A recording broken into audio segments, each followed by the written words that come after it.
In this part of the parametric modeling lesson, we will examine with Loft and Sweep commands. If in the previous lesson you followed along with me and created bodies using extrusion and rotation, then we will continue based on them. To create the necessary sketches, the standard set of planes is sometimes not enough, and to create the needed one, we'll use the Work Plane command. Then, prompts for creating a new plane will appear in the command line. The first option, non-associative, allows you to choose whether the created plane will be linked to the parent element. For example, now our plane is associative, and if we create it, it will be part of the second body, and accordingly, the plane itself will be removed with the body's deletion.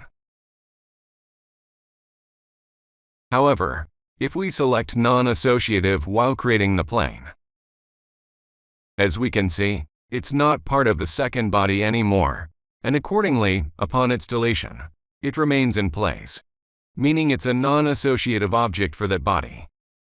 Let's return to creating the plane. All other options in the command line refer to the method of defining the plane's position in space. For example, by 3 points, along 2 axes, normal to the curve, normal to the surface, along the axis, plane and angle, or offset from plane. In our case, we'll choose option to set offset from plane. Now we need to select the plane relative to which our new work plane will be defined. We select the standard ZX plane and specify that we want to offset our working plane relative to it by 27 millimeters. Let's use a bit of imagination and assume that the models we created aren't just a rectangle and a washer, but slightly more useful objects. For instance, a smartphone on a wireless charger. Let's show our body that we created earlier, unfix it. Place it onto the charger, and modify the extrusion by removing the hole.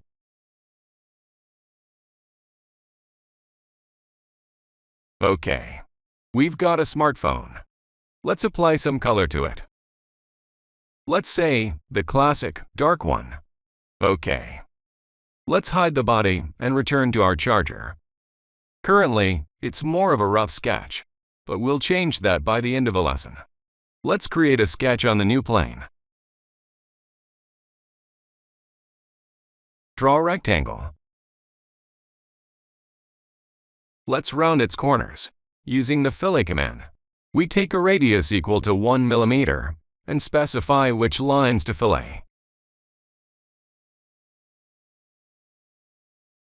So, we chose the lines. Escape. Now let's apply a tangent constraint to prevent our rectangle from falling apart when applying dimensions.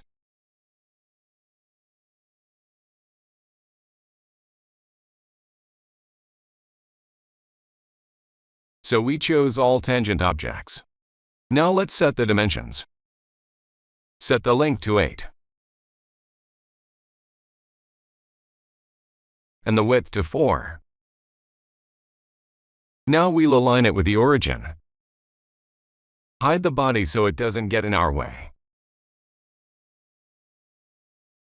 Let's add a constraint.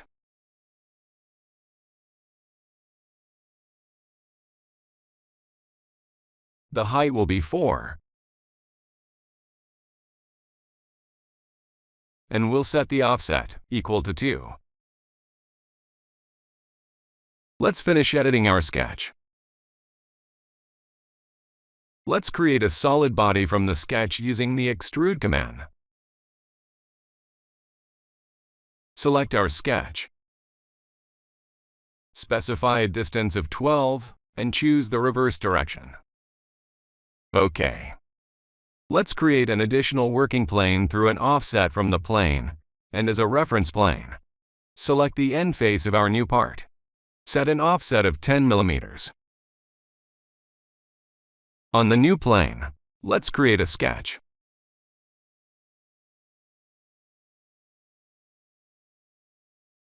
Draw a circle using Object Snap.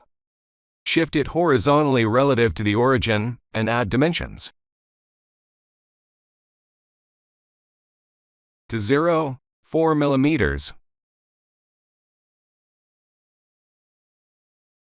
and specify the circle radius as 1.5 millimeters.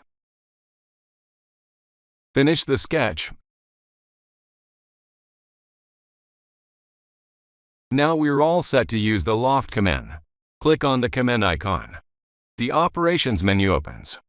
In this menu, we need to specify which sections will be involved in creating the new body. Select the end face of the part as the starting section. Next, in the Sections field, click and add the new section. Then select the circle. Based on the selected geometry, the program will attempt to create a solid body. When lofting sections, we can add any number of closed contours. On the right side of the menu, in the Rails field, you can specify guides for the sweep. Let's select Cancel. For example, let's create a sketch using arc from the center of our circle towards the rectangle. Let's return to the Loft command. Again, select the section as we did last time. But now also indicate the center line and choose our curve. The section was created taking into account the center line we indicated. Let's return to creating a normal contour, switching the selection marker to Rails. Finish the operation, press OK. Now our transition looks somewhat chiseled because we have the Shaded with Edges display mode. If we enable Shaded, the body will look more presentable, but it will consume more system resources for rendering.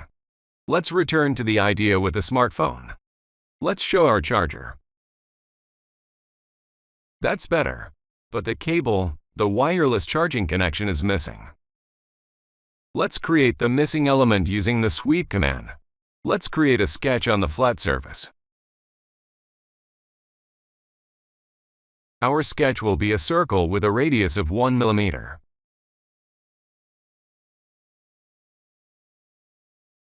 Finish creating the sketch. Let's create a spline.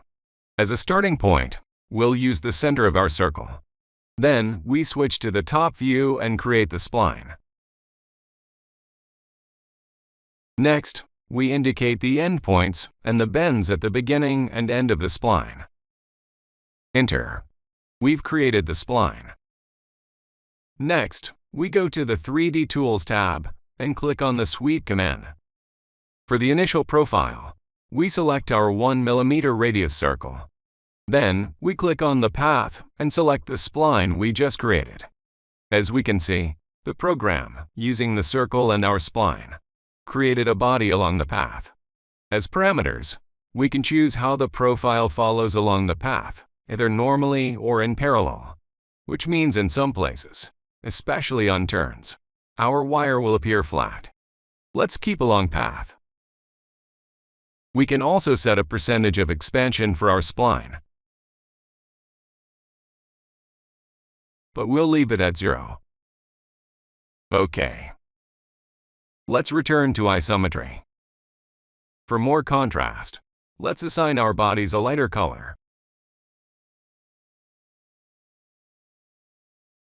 And also show our smartphone directly. We still have some work to do on it because for now, it's just a brick. But with this, the part of the parametric modeling lesson dedicated to extrusion operations comes to an end. Our smartphone is almost ready. We'll finish it in the next lesson. Thank you for your attention.